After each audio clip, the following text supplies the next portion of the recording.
Plum Island on the North Shore, and the water has been, of course, there are a number of homes here where the homeowners have been taking precaution. They've been trying to, reorder the dunes there and move the sand around, and we'll see how that's been holding up. So unfortunately, time for preparation is over as we await the high tide at noon there in Plum Island. And further south, we go to Chatham here, and you can see the seas are really along the peak. Jim Lokay has been reporting live from that location, though. He says the wind hasn't been as intense, but just the seas. And again, people are out. They are curious. They want to know what's happening, and especially even closer to Boston as we look at the seawall in Winthrop there. If we can show you that live picture. Look at this, Virginia. Ooh, and we've yeah. been seeing quite the turbulent ocean here, and this pier, which over the years from the water. We want to get to JC. She's been tracking this, obviously, with David the morning, and we're just half from high tide for a lot of our communities, aren't we, Jason? The conditions are deteriorating. Plus, we're going to get an update on Sandy within the next half hour. We'll be storm is progressing, now moving to the north-northwest at 20 miles per hour. We have yet to see much of the rainfall get up here into New England. Most of the rainfall has been concentrated along the mid-Atlantic coastline. It's projected that Sandy will continue to strengthen as she transitions from a purely tropical to what we call a hybrid storm, making landfall in southern New Jersey tonight, sometime in the early nighttime hours. 8 o'clock or so is the projected time frame for that. High wind warning. It's wind and waves. Those are the two key factors to the storm. Rain takes a far third slot in terms of severity. Widespread power outages still a possibility with these high sustained wind gusts. We now have a 48-mile-per-hour wind gust in Boston. Strong winds up to the New Hampshire coastline. The interior not as strong, but you're seeing 20 to 30-mile-per-hour wind gusts coming in. And the forecast is to strengthen. Here we are at 1:30 in the afternoon, and we're seeing 40-mile-per-hour wind gusts, but places like Chatham could be close to hurricane force strength, perhaps reaching hurricane force strength as we reach the peak of the storm, which is expected as we go into the afternoon toward evening. By the time we get to high tide down along the south coast, we still have very strong winds coming in, and those strong winds continue through 11 o'clock tonight, although past the peak. So the peak again is mid-afternoon as we go toward the evening hours. Along coastal areas, watching the noon high tide, 3.5-foot storm surge possible with moderate flooding. Still could see some minor flooding at midnight along the North Shore. Revere, Winthrop, we're looking at almost a 3.5-foot storm surge. Could see some major flooding there. And at midnight, still possibly some moderate flooding. Along the South Shore, we're looking at a 3.5-foot storm surge, major flooding a possibility. Even at midnight, the midnight high tide. Cape Cod, also looking major to moderate from noon to the high tide, and down along the south coast, the 8 o'clock high tide, even tomorrow morning, could still feature flooding aspects down along the south coast. Buzzards Bay around 9 o'clock as well, large storm surge at that time. Watching it very carefully. Like I said, not into the rain just yet. All the rain is down to the south. We'll be seeing more of those later afternoon. Bianca and Randy. All right, JC, thank you. We want to go to a picture, and we've been getting a lot of great pictures from you at home. And if it's safe, take a picture and send it to us, our local section of WCBB.com. But this is a picture from Oak Bluffs showing the a little bit of the there, and this was taken by former chief down there in West Tisbury. And you're still working hard down there. We can tell you on the vineyard. She's on the phone with us. And Beth, we hear you're doing some emergency medical service for people in West Tisbury. Can you tell us what's happening right there, right now?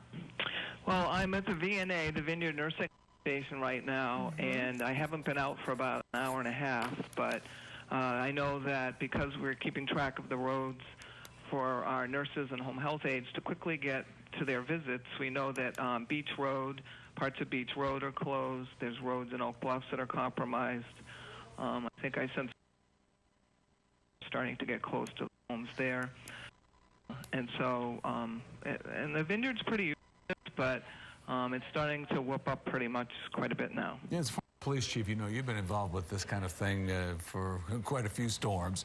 How would you the preparation in terms of things that have been going on?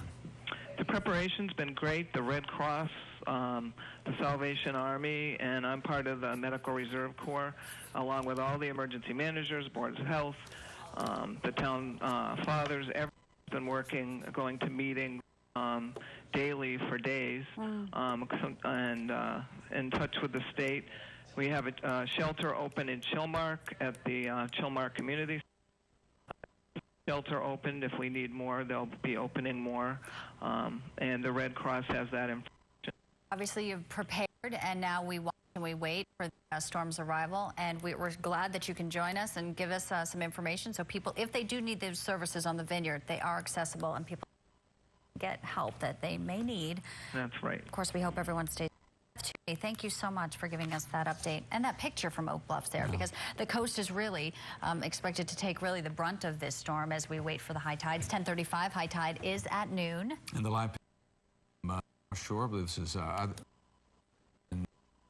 the pounding back a little bit now, taking their and what have you, and hopefully everybody stays.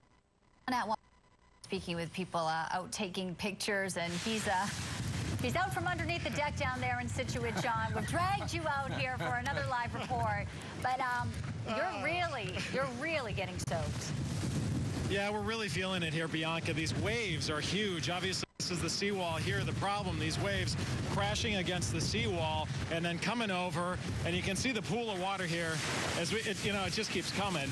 And then the pool of water creating this stream, and this is, of course, the flooding issue. You have all this water coming now into this part of Situate. You can see some of the rocks. Bianca, I know we were talking about this a little earlier, bringing all the rocks into the park.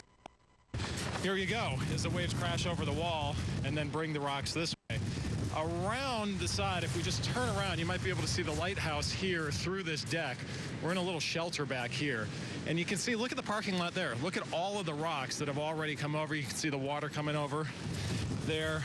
As we approach high tide, we're about an hour away from that, but the rock's coming over, and it's already this bad. I mean, imagine an hour from now. And this is what they have seen in the past year. Rocks, the water coming over the wall here. But the concern is for some potentially major flooding as we move forward toward high tide. But again, if I just turn you around here, I mean, it's pretty ferocious as we go out here toward the ocean. I mean, look at the waves out here. Is hitting this seawall, coming this way. That's the concern for homeowners here. And I'll just direct you around, George. If you look just behind you, you can see that Hummer back there. They are starting to encourage people to leave this area because obviously it becomes a bit dangerous here as this water continues to flow in, and it's only going to get worse as we approach high.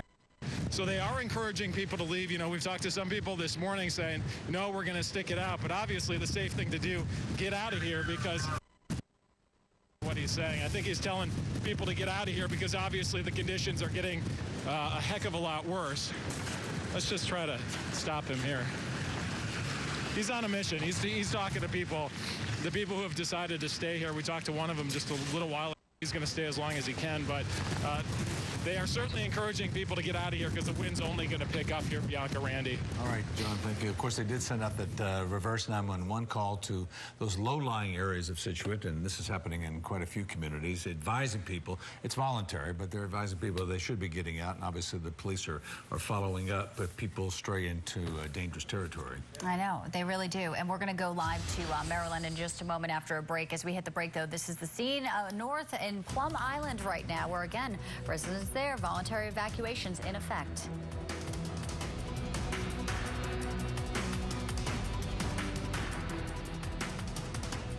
When I think about